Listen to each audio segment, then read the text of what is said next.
আসসালামু আলাইকুম ওয়া রাহমাতুল্লাহি ওয়া বারাকাতুহু। আলহামদুলিল্লাহ। ছোট্ট একটি বিষয় আপনাদের সাথে শেয়ার করার জন্য লাইভে আসা।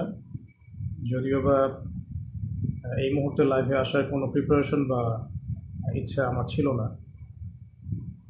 তো লাস্ট কয়েকদিন থেকে আমরা অনলাইনে একটা খবর বেশ জোরসোরে প্রচার হতে দেখেছি, শুনেছি। অনেক দিনই ভাই এবং বোন আমার কাছে, আমাদের আত্মীয়-স্বজনের কাছে, আমাদের অফিসিয়াল পেজে বারংবার নক দিচ্ছেন, ফোন করছেন এবং জানতে চাচ্ছেন যে চলমান যে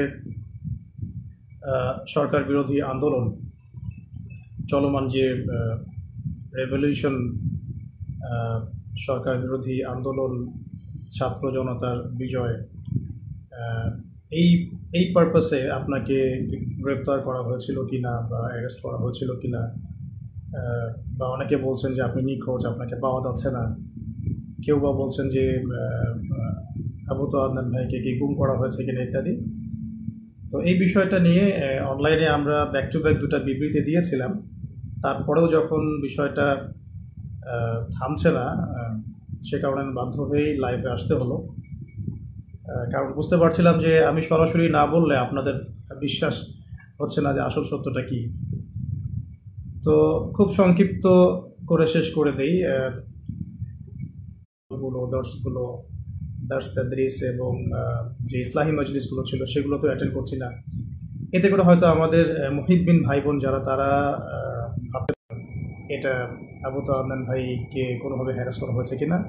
আমি পজিটিভলি তাদের দৃষ্টিকোণ থেকে কথাটা বলছি। তো তাদের জন্য মেসেজটা হচ্ছে এই যে, প্রিয় ভাই ও বোনেরা, আমি আসলে ব্যক্তিগতভাবে লাস্ট 1 থেকে 1.5 বছর ধরে দ্বীনি ইলম এবং উচ্চতর ইসলামী পড়াশোনা এবং গবেষণা দুটোতে এত বেশি ব্যস্ত আছি যে এই ব্যস্ততার কারণে আমি কোনো মাহফিল অ্যাটেন্ড করছি না, এবং ভবিষ্যতে আসলে করার খুব একটা ইচ্ছা আছে, আমি এমনটাও বলবো না। এবং একই সাথে আমি মসজিদ ভিত্তিক যে তালিম, দার্স এবং ইসলাহি মজলিস এগুলো অ্যাটেন্ড করছি না। মাঝে মাঝে হয়তো কিছু জুমার খুতবা দিচ্ছি, এতটুকু পর্যন্তই। পুরো সময় পড়াশোনায় দেওয়ার, গবেষণায় থাকার রত আছি, ব্যস্ত আছি। এবং বড়েন উলামায়ে কেরামদের সোহবতে থেকে আরও গভীর ইলম অর্জন করে দ্বীনের জন্যে, উম্মার জন্যে, জাতির জন্যে ভালো কিছু দেওয়ার চেষ্টাতেই আমি ব্যস্ত আছি। এবং আমি সম্পূর্ণ সুস্থ, নিরাপদ এবং আমার কর্মস্থলে আছি। তো এটা নিয়ে আপনারা যারা মুহিব্বিন ভাই বোন আছেন, মোটেও আপনারা উদ্বিগ্ন হবেন না এবং কোনো গুজবে কান দিবেন না, 1 নম্বর। দ্বিতীয় একটা প্রেক্ষাপট থেকে বলতে পারি যে হয়তোবা চলমান এই আন্দোলনে কিছু মানুষ গুজবকে অস্ত্র হিসেবে ব্যবহার করার চেষ্টা করতে পারেন এবং আলেম ওলামাদের পক্ষ থেকে কিছু ওলামায়ে কেরামকে এখানে ইনভলভ করানো এবং তাদেরকে হাতিয়ার হিসেবে ইউজ করে অন্যদেরকে মাঠে নামানোর কোনো দুরভিসন্ধি থাকলেও থাকতে পারে, এটা আমি জানি না। তো নেগেটিভ পার্সপেক্টিভ থেকে আমি বলতে পারি যে এখানে কোনো অপপ্রচার থাকলেও থাকতে পারে, কোনো ষড়যন্ত্র থাকলেও থাকতে পারে। আল্লাহ ভালো জানেন, আমি এটা জানি না। তবে তাদের প্রতি আমার একটা নসিহত থাকবে, যদি কেউ ইচ্ছাকৃতভাবে এরকম গুজব রটিয়ে থাকেন, না জেনে, না যাচাই করে, না বুঝে বা কোনো রকম দলিল প্রমাণ ছাড়াই অহেতুক যদি এটা ছড়িয়ে থাকেন, তাদের জন্য আমার জাস্ট একটা হাদিস আমি নসিহত করবো আপনাদেরকে। নবী করিম সাল্লাল্লাহু আলাইহি ওয়াসাল্লাম বলেছেন যে, কাফা বিল মারই কাযিবান ওয়া হুয়া ইয়াকুল কুল্লামা সামিআ। নবী সাল্লাল্লাহু আলাইহি ওয়াসাল্লাম বলেছেন, একজন ব্যক্তির মিথ্যাবাদী হওয়ার জন্য এতটুকুই যথেষ্ট, সে যা শুনলো যাচাই বাছাই না করেই তা প্রচার করল। সূরা হুজুরাত যদি আপনারা পড়েন, সেখানেও একটা আয়াত দেখতে পারবেন। আল্লাহ রাব্বুল আলামিন বলেছেন যে, ইয়া আইয়ুহাল্লাযীনা আমানু, হে মুমিনগণ, ইন জাআকুম ফাসিকুম বিনাবাইন ফাতাবায়ানু, কোনো ফাসিক পাপাচারী ব্যক্তি যদি তোমাদের কাছে কোনো সংবাদ নিয়ে আসে, তোমরা সেই সংবাদটাকে বিশ্বাস করার আগে অবশ্যই যাচাই বাছাই করবে। অন্যথায় আন তুসিবু কওমান বিজাহালাতিন ফাতুসবিহু আলা মা ফাআলতুম নাদিমিন, অন্যথায় এমন যেন না হয় যে তোমরা সেই কথাকে বিশ্বাস করে এমন কোনো পদক্ষেপ নিয়ে ফেললে যার ফলশ্রুতিতে তোমাদেরকে পরে অনুতপ্ত হতে হবে। তো যদি কেউ ইচ্ছাকৃতভাবে এরকম কোনো গুজব ছড়িয়ে থাকেন বা মিথ্যা অপপ্রচার করে থাকেন, বা চিলে কান নিল টাইপের কথায় প্রভাবিত হয়ে অনলাইনে পোস্ট দেয়া, ভিডিও করা বা এই ধরনের কোনো কাজ করে থাকেন, বা কোনো রাজনৈতিক উদ্দেশ্য হাসিলের জন্য ইত্যাদি ইত্যাদি, তাহলে আমি আপনাদেরকে আল্লাহ পাককে ভয় করার নসিহত করব এবং এই বিষয়গুলোতে না জেনে না বুঝে আমাকে জড়ানো থেকে আপনাদেরকে আমি সাবধান করব। আর আমার মুহিব্বিন ভাই বোন যারা যারা আমাদেরকে মহব্বত করেন, যারা আমাদেরকে দীর্ঘদিন অনলাইনে দেখছেন না, এই জন্য হয়তো পেরেশানো হয়েছে, তাদের জন্য আমি শুধু এতটুকু বলতে চাই যে আমি সুস্থতার সাথে, নিরাপত্তার সাথে দিনী ইলম অর্জনের গভীর পড়াশোনায় এবং গবেষণায় ব্যস্ত আছি। এই কারণে আমি এখন কোনো মাহফিল বা কোনো রকমের ইসলাহি মজলিস বা ইত্যাদি সেমিনার সিম্পোজিয়ামে কোনো কিছু অ্যাটেন্ড করছি না। ইনশাআল্লাহ তাআলা অনেক অনেক দোয়া করবেন আমাদের জন্য, যাতে আমরা অনেক যোগ্যতা অর্জন করে এই জাতিকে দ্বীনি ইলমের ক্ষেত্রে অনেক খেদমত রেখে যেতে পারি এবং জাতিকে ভালো কিছু দিতে পারি।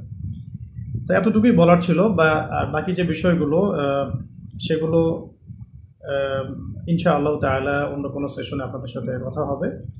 বেসিক্যালি এই লাইভটাতে আসার জন্য আমি মোটেও প্রস্তুত ছিলাম না, কিন্তু আমার দিনী ভাই বোনরা অনেকেই আমাকে এমনভাবে মেসেজ করছেন এবং টেক্সটের পর টেক্সট করে যাচ্ছেন এবং বিভ্রান্তি অনেকের মাঝে ছড়িয়ে গেছে। এটা ক্লিয়ারিফাই করার জন্যই মূলত আসা, কারণ সরাসরি বিবৃতি দেওয়ার পরেও যখন বিষয়টা থামছিল না, তখন আমাকে বাধ্য হয়ে আসলে সামনাসামনি আপনাদেরকে এটা বলতে হচ্ছে। বাকি একটা বিষয় বলবো, এটা একটু মাথায় রাখবেন। যদি আপনারা আমাদেরকে মহব্বত করে থাকেন এবং আমাদের কাছে ভালো কিছু প্রত্যাশা করেন, তাহলে আমাদের নিরাপত্তার বিষয়টা আপনাদের মাথায় রাখা জরুরি। যদি এভাবে গুজব ছড়াতে থাকেন বা কোনো এক নির্দিষ্ট একটা মহল যদি ইচ্ছাকৃতভাবে এটা ছড়িয়ে থাকে, তাহলে যেটা হয় বা হতে পারে, আল্লাহ না করুন, যে অদূর ভবিষ্যতে বা ভবিষ্যতে কখনো যদি আমাদের উপরে কোনো বিপদ আপদ এসেই যায়, তখন কিন্তু এই গুজব বাহিনীর কারণে আমাদের সত্য কথাগুলো মানুষের কান পর্যন্ত আমরা পৌঁছাতে পারবো না। তখন কিন্তু আপনারা আমাদের অনেক বড় ক্ষতি করে ফেললেন। তাই আল্লাহর ওয়াস্তে এই গুজব প্রচার করা, এর প্রসার ঘটানো এবং এগুলোর দিকে মানুষকে আহ্বান করা, এগুলো থেকে বিরত থাকুন। আমাদের ব্যক্তিগত পারিবারিক যারা সদস্য আছেন, আমাদের অনলাইন মাদ্রাসা আছে, আমাদের অফিস আছে, মাদ্রাসা আছে, অনলাইন মাদ্রাসা আছে, আমাদের অফিসিয়াল ইউটিউব চ্যানেলগুলো আছে, এইগুলো বাদ দিয়ে অন্য কোনো তৃতীয় পক্ষের কথায় আপনারা আল্লাহর ওয়াস্তে প্রভাবিত হবেন না। আমি জাস্ট আপনাদের জন্যে আজকে একটু ছোট করে বলে দিচ্ছি যে আমাদের যে পেজটা থেকে লাইভটা হচ্ছে, এটা আমাদের অফিসিয়াল ফেসবুক পেজ, এবং আমাদের যেমন একটা অফিসিয়াল ফেসবুক গ্রুপও আছে, যেটার লিঙ্ক ইনশাআল্লাহ আমরা কমেন্টে দিয়ে দিব। এছাড়াও আমাদের কাছে অফিসিয়ালি অনুমোদিত যে চ্যানেলগুলো আছে, সেগুলো হচ্ছে শেষ জামানার গল্প, তো মার্ক করে রাখবেন, দাওয়া অফিসিয়াল, এটা আবু তোহা টিভি, এটা আমাদের নাসিহা, এটা আমাদের ইবাদত টিভি, এটা আমাদের টিম তোহা, এটা আমাদের, এবং টাইমলি মিডিয়া। এই মিডিয়াগুলো মূলত আমাদের অফিসিয়ালি অনুমোদিত মিডিয়া। এর বাইরে আমাদের কোনো অফিসিয়াল পেজ, চ্যানেল বা কোনো মিডিয়া নাই। তো বলতে চাচ্ছিলাম যে এই অফিসিয়াল চ্যানেল এবং মিডিয়াগুলো বাদ দিয়ে অন্য কোনো মিডিয়া থেকে বা ফেসবুক গ্রুপ থেকে, পেজ থেকে, কোনো ব্যক্তির কাছ থেকে প্রাপ্ত কোনো তথ্যে বিভ্রান্ত হয়ে আপনারা বিশৃঙ্খলা, ফাসাদ সৃষ্টি করবেন না। সবসময় আমাদের জন্য দোয়া করবেন। আর যদি কখনো কোনো সমস্যা হয়, সেগুলো আমরা আমাদের অফিসিয়াল পেজে জানাবো ইনশাআল্লাহ, আল্লাহ না করুন। এবং আমাদের পারিবারিক সদস্যরা আছেন, আমাদের কাছের ভাই বোনরা আছেন, আমাদের কলিগরা আছেন, আমাদের অনলাইন মাদ্রাসা আছে, সব কিছু মিলিয়ে আমাদের যথেষ্ট প্ল্যাটফর্ম আছে আমাদের উপরে কোনো সমস্যা এলে আপনাদের পর্যন্ত পৌঁছে দেওয়ার জন্য। তো এতটুকুই বলার ছিল প্রিয়জনী ভাই ও বোনেরা। আল্লাহ রাব্বুল আলামিন আপনাদের সবাইকে যেন সুস্থ রাখেন, নিরাপদে রাখেন, ভালো রাখেন, প্রচুর ইলম এবং আমল দান করেন এবং দিনের জন্য ব্যাপক খেদমত করার তৌফিক দান করেন। আল্লাহ পাক আপনাদের সবাইকে যেন আল্লাহ রাব্বুল আলামিনের জমিনের মধ্যে আল্লাহ পাকের দিন প্রতিষ্ঠার সংগ্রামে আত্মনিয়োগ করার তৌফিক দান করেন। আকুলু কওলি হাযা আস্তাগফিরুল্লাহ লি ওয়া লাকুম ওয়া লিসাইরিল মুসলিমিন। বারাকাল্লাহু লানা ওয়া লাকুম বিল আয়াতিল হাকীম। ইন্নাহু তাআলা জাওয়াদুন কারীমুন বাররাউফুর রহিম। সুবহানাকা আল্লাহুম্মা ওয়া বিহামদিক আশহাদু আন লা ইলাহা ইল্লা আনতা আস্তাগফিরুকা ওয়া আতুবু ইলাইক। আসসালামু আলাইকুম ওয়া রাহমাতুল্লাহি ওয়া বারাকাতুহু।